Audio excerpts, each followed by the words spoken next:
everybody, welcome to James Quest, and today I just finished watching The Last of Us Episode 7, and yeah, this was essentially the entire story of the DLC, The Left Behind, which really is just Ellie's origin story, I guess you could call it, or, you know, how she got bit, and what she was doing right before Joel and you know, the Fireflies came along and all that stuff.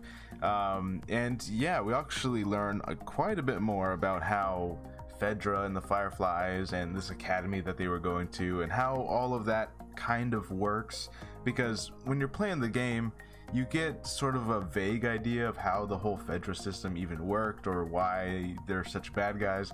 The show has really elevated the point of like, well, yeah, Fedra is essentially this military dictatorship who's ruling over all the, you know, the QZ, the, you know, quarantine zones, right?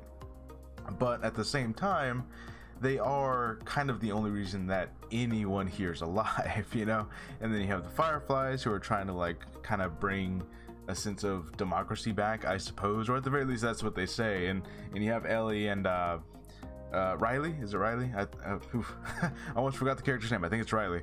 You have Ellie and Riley kind of argue this point. You know, of course, they're both like, you know, I think one's 16, the other one's like 14 or 15 or whatever. So like, you know, they're both teenagers. They don't really maybe understand fully what's happening here. And Ellie kind of makes that point of like, you know, you left the academy and you joined this Firefly group, and I know they promised all these great things, but like, do you even understand them? Like, you know, like is it all just propaganda, or is the Fedra propaganda?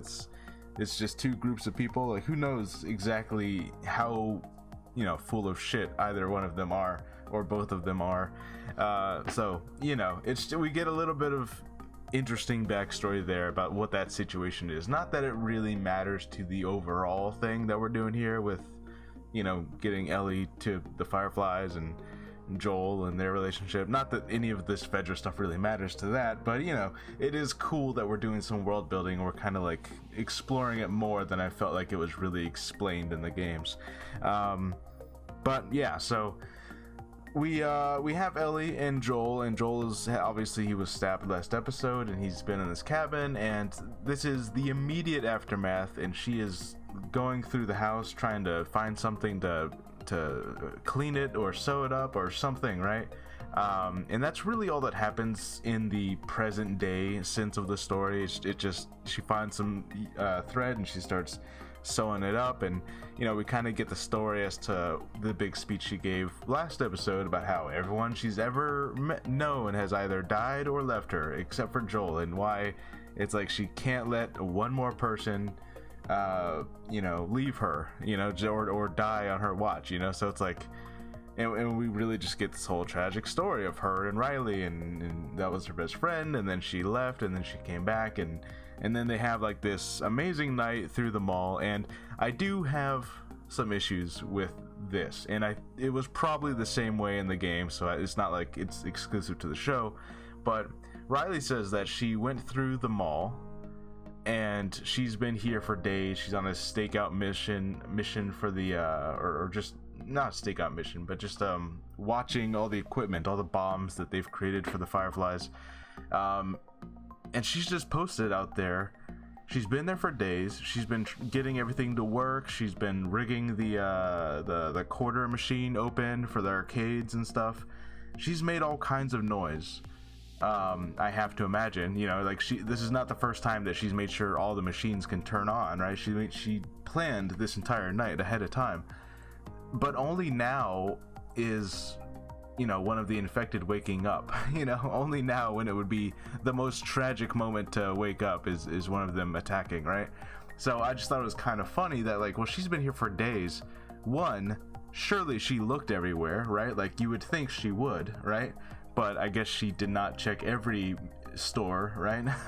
And two, she's turned on the electricity before. She's made sure that all of this works. She knows which buttons to press, because she's been here for several days or even weeks, you know, like testing all this out. So it's, you know, I guess it's kind of convenient for the tragedy of the story that only when they're kind of admitting their love for each other and they kiss for the first time. Only then does the infected attack, so it's like she didn't run into any infected the last like week that she's been there. Only now. Okay. Anyways, that's kind of my only real issue with this, is like, surely she's made plenty of noise, but I guess not enough noise, or I don't know how you explain that one, because she literally tells us that she made sure all this stuff worked, so okay. Anyways, but yeah, it's just they have a really nice night together, and they talk about like why she really left is because she was given this mission of just watching sewage duty basically, and how she's not gonna have a future with Fedra and she doesn't want to live that life. And maybe it is false hope that the Fireflies are who they say they're gonna be, but it's better than the potential there is better than Fedra, and she wants to belong to a family and a group and all that stuff, right? So you get this whole story, and then of course it plays out pretty much like the DLC, where it's like they have their first kiss, and then Ellie tells her, well, don't leave, right? And she says, okay, I won't leave, which what does that really mean for any kind of future they could have had with Fedra? I don't know, but yeah. And then of course the infected wakes up and attacks them, and this is something else that I don't know how much it actually bothers me, but it is something at least I'm noticing. It's at least noticeable to me, is that the show is, I don't know if this was to save money or if this was to make the impact of any of the infected more serious by having just like one or just a couple, but they're definitely like they're holding back on infected the fungi people, right? Like they're not having a zombie-thon. I know they're not zombies, but they're not having like hundreds and thousands of them thrown at us where the characters have to keep shooting them all down, and they just keep on coming. Like, they're not doing that thing. They did that for one episode, for what was that, episode 5, right? They did that once. And then last episode, when they went to the college, in the game there were infected there, and you had to fight through the infected as you're going through the college. They didn't do that. And then in this episode, when Ellie first gets bit and it all starts, it's just one infected guy. It's not like it's not like a group of 50 infected people and they have to do this big shootout chase sequence and climb through windows and hide behind walls as infected are just filling the entire mall. It's not like that at all. It's literally one guy, and it was kind of, I don't know. On one hand, it's like, okay, so even a single infected is a huge problem, especially for two teenagers who are, I would say, only moderately trained. Like one of them has a gun, but they're not like adult soldiers, So I guess on one hand, if you want to keep it grounded, it's like, yeah, even one infected would be a problem. But like, I don't know. It is interesting that they're holding back, and maybe this is the plan. Maybe by the end of it, they're gonna have like another explosion of infected. They're everywhere, but I don't know. It's interesting that right now they're just like, you get one infected guy, so I don't know how people are gonna feel about that. I feel like some people are starting to pick up, like they're not showing us a lot of these, like we get one every 3 episodes, except for that one episode where they threw 100 at us, so it's interesting. I kind of doubt that it's a budget thing, right? Because the setting and the everything about this show just shows how much money and time and care they put into it. So I doubt that the lack of infected monsters is going to be like a budget thing. I'm sure it has to be an intentional choice. Maybe it's just they don't want this to become like the monster show where their characters are constantly killing and running away from monsters. I don't know if that's the idea, but at the very least, I've noticed it. I've noticed a lack of infected in the show. So it's interesting. But everything else about it is great. Everything else is matching exactly how it looks in the game, how it feels in the game. And when we do get infected, it does like it feels like it did in the game. But again, it's like instead of 50, there's one, So It's interesting, but in any case, yeah, of course this was big tragic moment, and they're like, oh, let's just lose our minds together, let's just, like, you know, hold out for as long as it takes for us to get infected and die, right?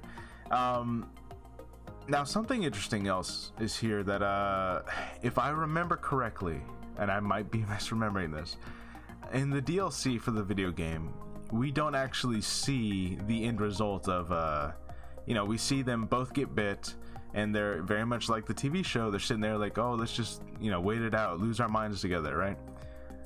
And of course we know that Ellie is fine and Riley is not fine, but we don't actually see what happens there. And maybe it would just kind of ruin the tragedy of the moment if it ends up like, oh, something has to happen to Riley, right? Like, does Ellie shoot her? Is that what happens? Because I don't remember that happening in the game. They don't show it happen here. So how long exactly were they waiting there? I don't remember if they ever show you that. I could be wrong. I'll have to look it up. But anyways, in the show, it ends with them just kind of agreeing to see what happens, and then that's it. That's the last we see. So we don't actually know, like, did they hold out for a couple of days, or was it like an hour? Did she have to shoot her, or did she, like, just run away and leave her there? Like, what exactly happened? We don't know. But yeah, it's tragic. It's, you know, it's that's what this show does, you know, like they're mimicking the things from the game so well, and it's hitting exactly how it's supposed to. And they're making their own little tweaks. I think some lines were originally Ellie's lines and they gave them to Riley. But in any case, yeah, great episode, another amazing episode.